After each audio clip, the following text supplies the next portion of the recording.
ஓம் நமச்சிவாய. நம்ம எல்லோருக்கும் கார்த்திகை தீபம்னா என்ன ஞாபகம் வரும்?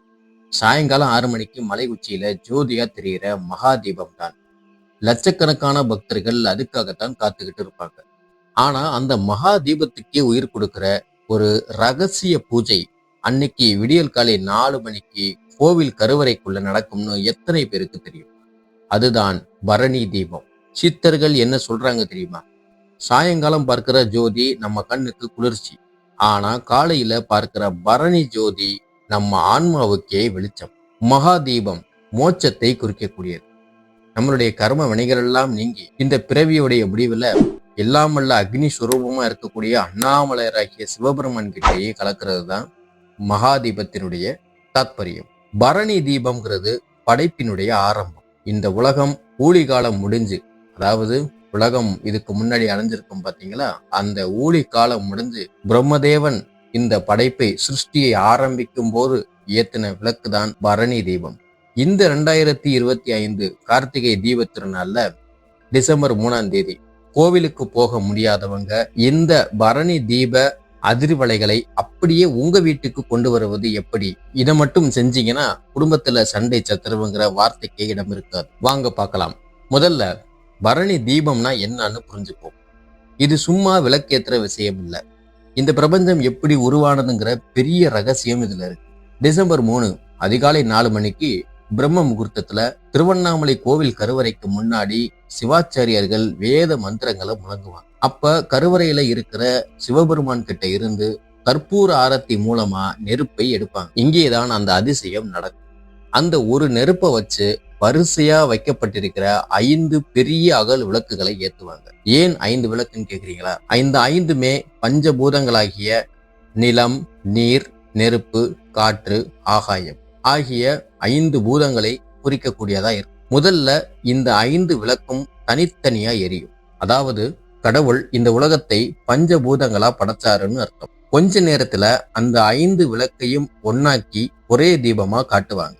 ஏகன் அநேகன் ஆனான், அநேகன் மீண்டும் ஏகன் ஆனான். கடவுள் ஒருவரே பல வடிவங்களா மாறினார். கடைசியில எல்லாரும் அவர்கிட்டயே போய் சேருவோங்கிற தத்துவம் தான் இது.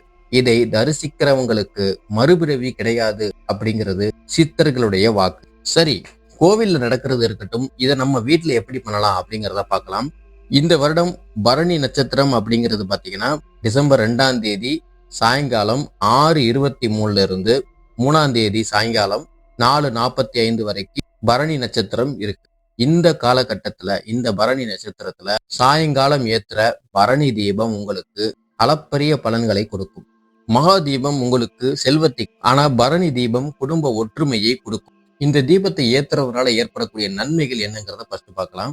தனித்தனியா இருந்த பஞ்சபூதங்கள் கோவில்ல எப்படி ஒன்னா சேர்ந்ததோ அதே மாதிரி கணவன் மனைவிக்குள்ள இருக்கிற கருத்து வேறுபாடுகள் மறையும்.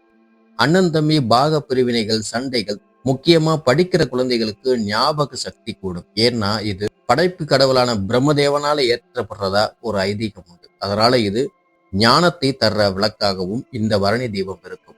அது மட்டும் இல்லாம இந்த பரணி நட்சத்திரம்ங்கிறது யம தர்மருக்கு உரிய நட்சத்திரம். ஆகையினால இந்த பரணி அன்னைக்கு நீங்க தீபம் ஏத்தும் போது இறந்த உங்களுடைய முன்னோர்களுக்கு அமைதியும் சாந்தியும் கிடைக்கும்.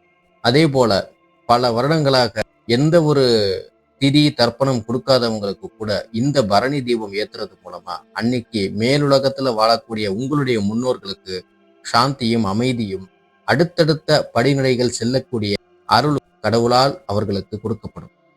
ஏன்னா அவங்க இது நாள் வரைக்கும் இருட்டுல இருந்திருப்பாங்க. நீங்க ஏத்தக்கூடிய இந்த பரணி தீபத்தினால அவர்களுக்கு ஒளி வழி கிடைத்து மேல் லோகத்துக்கு நல்ல உலகங்களுக்கு செல்லக்கூடிய பாதை ஒன்று உருவாக்கப்படும். இவ்வளவு மகிமை வாய்ந்த இந்த பூஜையை இந்த வருஷம் மிஸ் பண்ணிடாதீங்க.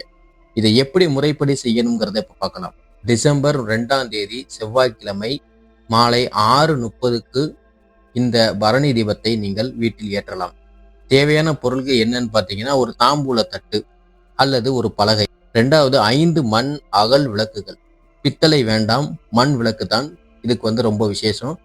சுத்தமான நல்லெண்ணெய், இன்னொன்று பச்சரிசி. இதை எப்படி செய்யலாம் அப்படிங்கிறத பார்க்கலாம். பூஜை அறையில ஒரு கோலம் போட்டு தாம்பூல தட்டு கொஞ்சம் பச்சரிசியை பரப்புங்க. அதுக்கு மேல நடுவுல ஒரு பெரிய அகல் விளக்க வச்சு, அதாவது பெரிய அகல் விளக்கா இருக்கணும், அதை சுற்றி 4 சிறிய அகல் விளக்குகள்னு மொத்தம் 5 விளக்குகள் வைங்க. 5 திரிகள் போட்டு நல்லெண்ணெய் ஊத்துங்க. இதுல ஹைலைட்டான ஒரு விஷயம் என்னன்னா, முதல்ல நடுவுல இருக்கக்கூடிய பெரிய விளக்கு அது சிவபெருமானை ரெப்ரசன்ட் பண்ணக்கூடிய விளக்கு.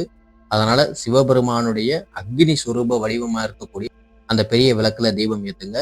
பிறகு அந்த நடு விளக்குல இருந்து நெருப்பை எடுத்து சுற்றி இருக்கிற மற்ற 4 விளக்குகளையும் இதுக்கு என்ன அர்த்தம்னா, கடவுள்கிட்ட இருந்துதான் இந்த உலகம் உருவானதுங்கிறது தான். இதை செய்யும் போது உங்க வீட்டுல ஒரு பாசிட்டிவ் எனர்ஜி பரவுறதை நீங்க கண்டிப்பா குடும்பத்தோட எல்லாரும் அந்த விளக்கை தொட்டு கும்பிடுங்க. ஓம் அருணாச்சலேஸ்வராய நமக அப்படின்னு 108 முறை சொல்லலாம். அது மட்டும் இல்லாம நம்மளுடைய உடம்பிலும் சரி, நம்மளுடைய உலகத்தில் உள்ள எல்லா பொருள்களிலும் நீக்கமர நிறைந்து இந்த பிரபஞ்சத்தையே படைத்து காத்து அழித்து எல்லா விஷயங்களிலும் நீக்கமர நிறைந்திருக்கும் பஞ்சபூதங்களையும் மனதார தியானித்து இந்த 5 விளக்குகளையும் சாஷ்டாங்கமாக விழுந்து நமஸ்கரித்து பஞ்சபூதங்களுடைய ஆசையையும் நம்ம பெற்றுக்கலாம். சிவபெருமானுக்கு ரொம்ப பிடிச்சது எளிமைதான். கொஞ்சம் அவல் எடுத்துக்கோங்க. அதுல வெல்லம், தேங்காய் திருவல் போட்டு பிசைஞ்சு வைங்க. அல்லது அது கூட முடியலையா, வெறும் பொறி வாங்கி கூட வைக்கலாம். அது உங்களுடைய சௌரியத்தை பொறுத்தது. நீங்கள் என்ன கொடுத்தாலும், மனதார என்ன கொடுத்தாலும் சிவபெருமான் அதை கண்டிப்பாக ஏற்றுக்கொள்வார். இந்த பரணி தீபம் ஏற்றுறது மூலமா யம தர்மனுடைய அருளும் உங்களுடைய குடும்பத்திற்கு கிடைக்கும். அதனோட மூலமா உங்களுடைய முன்னோர்களுடைய சாபங்கள், பித்ரு சாபங்கள் நீங்கி இதுவரைக்கு என்னானே தெரியாம எதுக்கு நடக்குது, ஏன் நடக்குதுன்னே தெரியாம இருந்த பல விஷயங்கள் உங்களுடைய வாழ்க்கை தீரும், கஷ்டங்கள் தீரும், பொருளாதாரம் மேம்படும். உங்களுடைய வாழ்க்கைக்கு அடுத்த கட்டத்திற்கு போவதற்கான என்ன வழியோ அது உங்களுக்கு கண்டிப்பாக தெரியும். இந்த மாதிரி நிவேதனம் பண்ணிட்டு அன்னியில இருந்து விரதத்தை ஸ்டார்ட் பண்ணீங்கனாலும் பண்ணலாம். இல்ல அடுத்த நாள் காலையில இருந்து கூட நீங்க ஸ்டார்ட் பண்ணிக்கலாம். கார்த்திகை விரதத்தை பொறுத்தளவு பகல் முழுதும் முடிஞ்சா விரதம் இருங்க. முடியாதவங்க பால் பழம் சாப்பிட்டுக்கலாம். அடுத்த நாள் சாயங்காலம் மகாதீபத்தை பார்த்த பிறகு நீங்க இந்த திருக்கார்த்திகை விரதத்தை முடிக்கலாம். ஒரு வருஷத்துல 365 நாட்கள் நமக்கு விடியலாம். ஆனா இந்த பரணி தீப விடியல் அப்படிங்கிறது நம்ம கர்ம வினைகளை அழிக்கக்கூடிய விடியல். முதல் நாள் சாயங்காலம் பரணி தீபம், அடுத்த நாள் சாயங்காலம் மகாதீபம். இந்த ரெண்டையும் இணைத்து இந்த கார்த்திகை தீபத்தை கொண்டாடி பாருங்க. இருள் விலகி உங்க வாழ்க்கை பிரகாசமா மாறும். இந்த வீடியோ உங்களுக்கு புது தகவலா இருந்திருந்தா மறக்காமல் லைக் பண்ணுங்க. தெரியாதவங்களுக்கு ஷேர் பண்ணுங்க. கமெண்ட்ல அண்ணாமலையானுக்கு ஹரோஹரான்னு டைப் பண்ணுங்க. அந்த ஈசன் அருள் அனைவருக்கும் கிடைக்கட்டும். நன்றி, வணக்கம்.